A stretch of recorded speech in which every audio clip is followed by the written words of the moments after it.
Escape the Matrix 7. Why no one can escape the Matrix. Hello, glad to see you here again. I'm Mari Swaruu. Since the beginning of time itself, as an expression of course, on Earth just about everybody has been wanting to escape the material world, or the physical experience of being incarnated.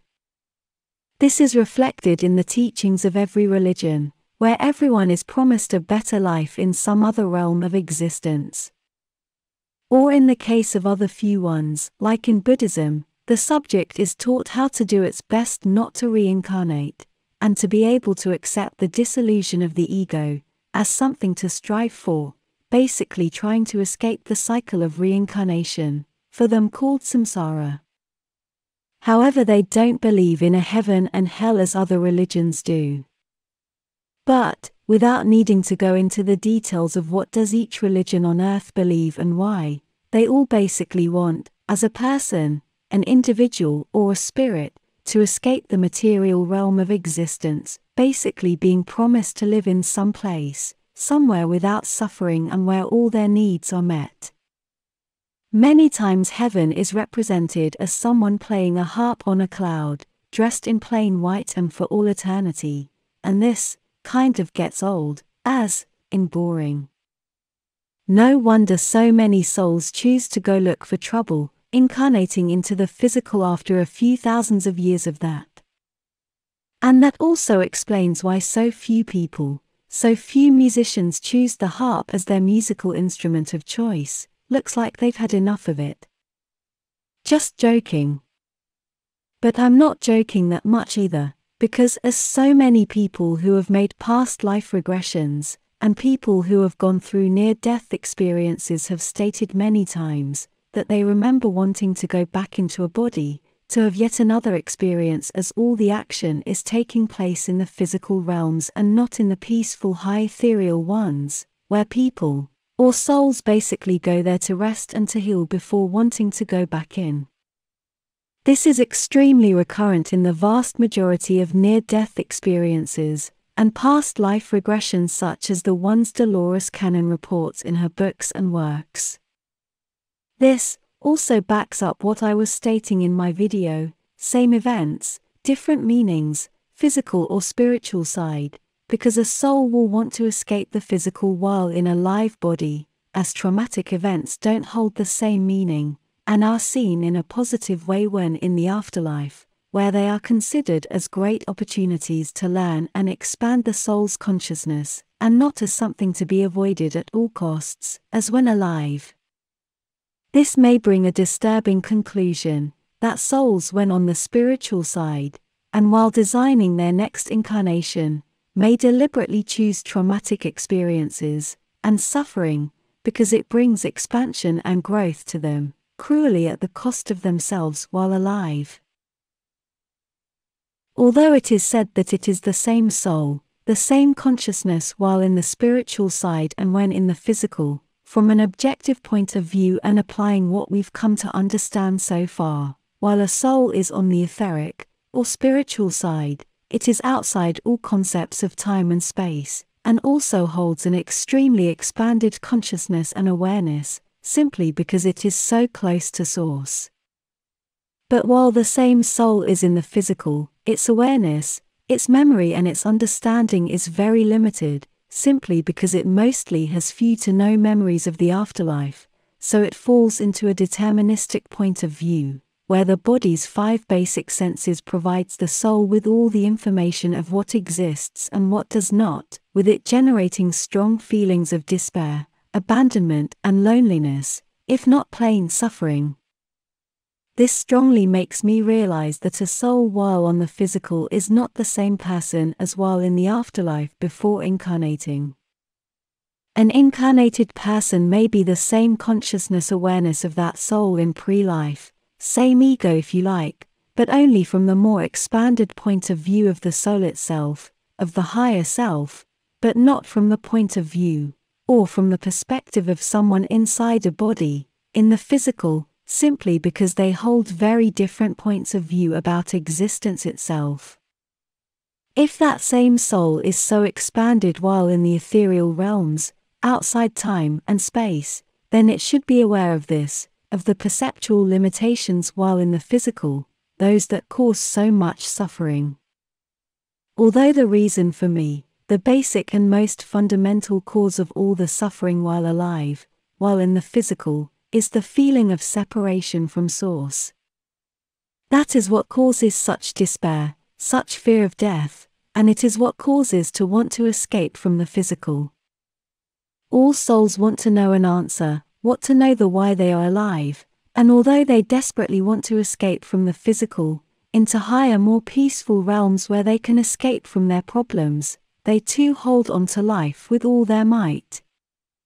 With the fear of facing the unknown at death, as the main motive to hold on to life as long as possible.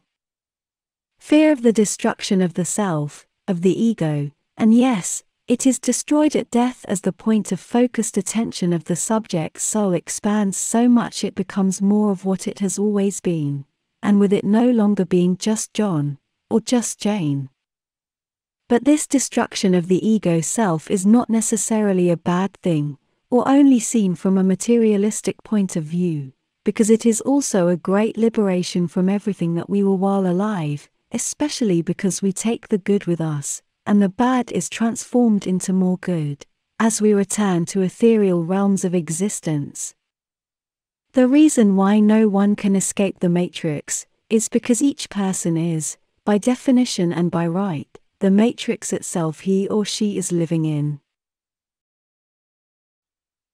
Whatever a person wants to escape from, all the suffering, especially the psychological pain, is part of who we are, and with it we take it to wherever we go, being that all places, in the material side or in the ethereal side, are only reflections of what each soul is, and not somewhere they are in a deterministic way. The only pain we truly escape from while we transcend, is the physical pain, the one produced by damaged parts of our bodies. Except for the psychological trauma they may produce, although we must remember that when on the ethereal side, even those hold a different value and meaning. We can't escape the matrix because it is a reflection of who we are, and not a place we are locked in. And as an expanded description of the matrix, there is a lot more of it outside Earth. It is basically the same realm, even though its basic frequency of existence may be a lot higher, 5D, although I don't like to call it that way. Even many New Age groups promise everyone that a new Earth will arrive, and that we are all ascending into a new era of abundance, and many others even promise physical extractions of thousands of chosen people, where they are told that they will be taken to a new place or planet where all their needs are met. With this, it is only yet another version of the heaven religions promise people when they have been obedient and good people. Extractions do occur, those are real, but people are not taken to promised lands full of abundance, they are only taken from one level of the matrix to another level of the same thing, where problems still exist and so does hardship and suffering, only in a different way, manner, or cause. People who have committed suicide only find out to their horror that all the psychological pain that caused them to do so followed them into the afterlife, and with it they find themselves with the realization that they cannot do anything about those problems they were running away from, because those can only be resolved while alive, with it causing them to want to reincarnate once more, and into the very same circumstances that cornered them into suicide the first time. As I've explained many times before in my previous videos, there are no ethereal and physical realms, everything is ethereal, and the physical side only exists while in the perception of someone alive, in a body, and not from the more expanded point of view of that same soul. Spirit worlds and material worlds only exists while in duality. While holding an expanded ethereal point of view, everything that exists is part of the spirit world. The idea of wanting to escape the matrix comes from that duality point of view, of wanting to be there and not here. The grass is always greener on the other side of the fence, as the saying goes. There is absolutely nothing to escape from, much less a matrix. That is only an illusion while in the physical. All we can do is realize that wherever we are is who we are. All the external world is only a reflection of who we are, so the only way to escape the matrix is to escape from ourselves, and the only true way to escape from who we are is to strive to be the best versions of ourselves, always. We must work on ourselves, learn and expand who we are, nurturing our consciousness and awareness. With the realization in mind that everyone else is also us, so we must leave behind all the feelings of resentment and of narcissism, to transform ourselves into the best versions we can be, with love and integrity as our basic and most fundamental concepts to follow. And our world will change for the better, for us, and for whoever is near us. While in the physical, our world around us takes time to change, but how we see and interpret all those things around us can change as fast as you like. It only depends on you. And all those aspects that are constant to a subject's life in the physical, those that in perception cannot be changed, will dissolve at death, where from ethereal higher realms, that same soul will reflect who it truly is, and with it, what it will manifest for itself will be, and can only be, a direct reflection of who the soul is. No one can escape the matrix, being that it is much more than just the so-called 3D realm on Earth. There is so much more matrix outside of it, and that includes higher realms as well, because each subject, each soul is forming its own matrix as a direct reflection of who it is. All what we can truly do as souls is improve ourselves, to be able to expand our consciousness and awareness as much as possible, while alive and while in the spirit world. We don't need to wait to be in the spirit world, or to incarnate in order to expand ourselves. We can do so wherever we are, because they are not places, they are only awareness states. And while in the physical, we must also take action, within the laws of that realm, to be able to move into better circumstances as we go along, and as each opportunity goes presenting itself. No one can escape the matrix, but on the other hand, no one needs to escape it either. All we need to do is improve ourselves, and there is always a how to do that, no matter how hard our circumstances may be.